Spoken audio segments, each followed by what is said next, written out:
Fu una finta rapina quella al portavalori della Costantini Sicurezza a Torri di Quartesolo il 20 luglio, bottino 180.000 euro. Davanti al magistrato la guardia giurata ha confessato di essere stato direttamente coinvolto nel colpo. Dopo una lunga indagine guidata dalla mobile della Questura di Vicenza, con l'aiuto dei colleghi di Padova, Treviso e Venezia, sono stati fermati 3 uomini trovati in possesso di alcuni chili d'oro e di monete provenienti dalla rapina, di giubbotti antiproiettile e ricce trasmittenti. Si tratta dei veneziani Alessandro Duse, 49 anni di Marcon, Mirko Stocco, 26enne di Campagna Lupia e Rienzi Fracasso, 62enne di Mogliano Veneto, Treviso. In casa di quest'ultimo, con passati precedenti con la giustizia, la polizia ha trovato ben 12 kg di esplosivo. Il gruppo si stava preparando a un altro clamoroso colpo a un portavalori o a un bancomat, forse nel veneziano.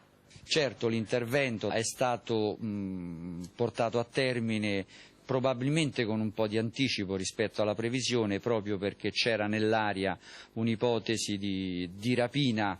La polizia è convinta che con la finta rapina di Torri il gruppo, che potrebbe essere anche più numeroso, si sia autofinanziato. Al momento i 3 sono in stato di fermo con l'accusa di peculato, denunciata alla guardia giurata. Nel corso delle indagini è stato arrestato anche Antonino Foti, 46enne calabrese, domiciliato a Roncade, nel Trevigiano, perché trovato in possesso di una pistola mitragliatrice Scorpion con relativi proiettili. L'uomo ha dei precedenti per omicidio e possesso di armi. La questura sta valutando perciò se la banda abbia dei collegamenti con altri settori della criminalità organizzata.